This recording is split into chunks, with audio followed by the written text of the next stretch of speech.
It's Ohio State and Indiana in a Big Ten championship game on Saturday, and the Heisman Trophy is on the line. We've been talking about this for like a month now, this idea that if Ohio State and Indiana got to Indianapolis, then more than likely their quarterbacks, Julian Sayin and Fernando Mendoza, would be battling it out, and the winner of the game more than likely wins the Heisman Trophy. Stefan, starting with you, what does Julian Sayin, outside of just winning the football game, need to do to secure a trophy that Ohio State has not won since Troy Smith in 2006?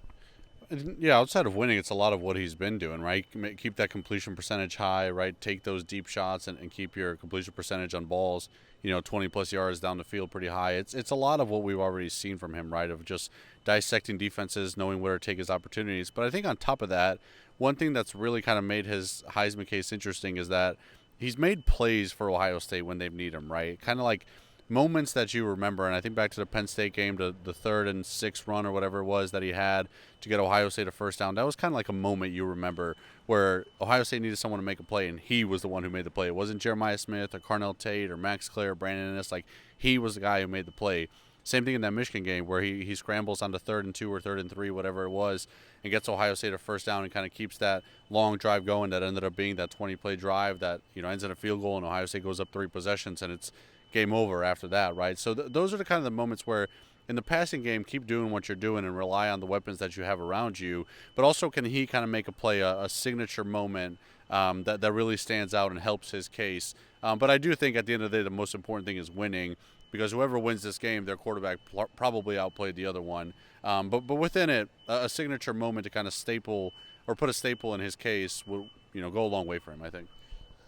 And can Julian Sayin win the award if he doesn't win the game, if he outplays Fernando Mendoza?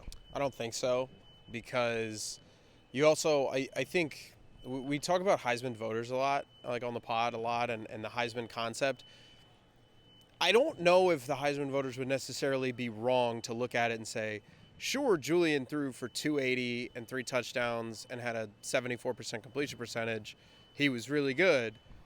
But Fernando also beat a defense that XYZ. Now, maybe this game's 13-10 and it's a different conversation, but I don't think any of us expect that. I don't think anybody expects that to turn out like this. This is a defense that, if I believe the Fox broadcast had, since 1975, they are the first team that hasn't allowed more than 17 or more points in their first 12 regular season games, or in the 12 regular season games. So I think people can look at it and say, if Fernando wins the game and if Indiana wins the game, it will probably be because Fernando Mendoza had to do more than Julian Sayin did, right? I think, it's maybe a little bit unfair, but I think that would matter. I think winning the game for Indiana would matter. I think it's going to matter for Julian Sayin too. But I think kind of understanding what Julian and what Fernando were going up against is different. Indiana is obviously a very good team. They're the number 2 team in the country. But Ohio State's defense is like bordering on historic. And if you're able to win the game in that matter, I think that is just going to carry the way, where people would say, yeah, well, Julian played well, but they still didn't win.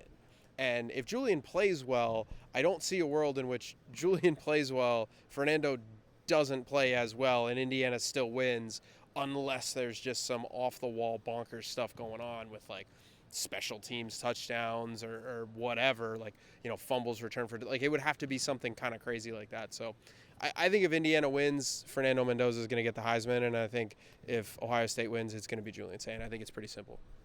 I have an analogy. Bear with me, people. Because I do this thing where, like, I'll shoot it to the moon, and you guys are like, what? I'm like, bring it back down. I'm like, oh, okay. I see how you got there. You just took me all the way there first. Because I think we're starting to underrate Indiana's defense a little bit. They got some dudes. In fact, D'Angelo Pons and his snaps against Carnell Tate and Jeremiah Smith last year, he won that matchup last year, right? Aiden Fitcher is, at worst, the 3rd best linebacker in the Big Ten. It's just like the other 2 guys are on, Ohio State's team, right? Fernando Mendoza is in this thing. Michael Kamara has been hurt this year. He hasn't gotten home as much this year, but I think he's at the top of the Big Ten in pressures this year. They got plenty of talent on that side of the ball. Here's how I view Ohio State's defense versus Indiana's defense, because you made a point. Ohio State's defense is like flirting with history, versus Indiana has a really good defense. Yes, there's a difference. I'm going to put this in wide receivers terms. He saw it. I saw it. Ohio State is Jeremiah Smith. Indiana's defense is Carnell Tate. Carnell Tate is a very, very, very, very, very good receiver. Brutus isn't here. Last time we saw him, he was Xing out M's and writing Script Ohio's on the field. Kicking a soccer Now he's ball. kicking a soccer ball. A man of many, many sports. Carnell Tate's a very, very good receiver. We are like, hey, JJ can be one of the greatest receivers ever. And it doesn't take away from what Carnell Tate is. In fact, it's part of the reason why Carnell gets a lot of one-on-one opportunities. He has to remind people just how good he is. But there's levels to this, right? And I think that's why we're talking about Ohio State's defense versus Indiana's defense, which is why it does seem like the average fan might give Fernando Mendoza more credit for beating Ohio State and going against that defense than Julian Sayin for beating Indiana's defense and winning that football game. With that being said, Indiana's like second in the nation in points allowed per game. They gave us a stat that said that Ohio State and Indiana against like opponents this year, both have given up 50 points. Who knew? Fun time. Granted, some of those 50 points for Ohio State have been the backups giving it up in garbage time, but that plays more into Andrew's point. I'm with you guys. Whoever wins the game is going to win the Heisman Trophy. I think the intriguing thing, and I think it's gone out the window because JJ had 3 for 40 last week and on Saturday, was what if JJ had come back and what if he had the 50-yard touchdown on top of the first touchdown he had, and then he followed that up with they're on an indoor track. They're going to practice indoors. I love it. I love indoors. No more snow. What if he had the game he had last week and then paired it with what he did this week? Could he have jumped both of those guys and won the Heisman Trophy? As the best player in college football, Ryan Day said that's who the award should go to, not the guy with the best stats. But this does seem like it's a Julian Sayin, Fernando Mendoza award, which is fine. It's become a quarterback award unless there's a dude who's a non-quarterback who's doing something historic, and that's fine. 614-350-3315. It's a 2-week free trial, $3.99 after that. I think the Heisman Trophy finalists come out next Monday or Tuesday, coming off of this game. This week there's going to be a bunch of Big Ten awards coming out. We're expecting a bunch of Buckeyes to be getting awards and then be making all Big Ten teams, and we'll bring you that through the text first before anywhere else. It's a 2-week free trial, $3.99 after that, and go listen to Buckeye Talk wherever you find podcasts. Steven, Stefan, Andrew, Buckeyes, Hoosiers in Indianapolis on Saturday. See you there.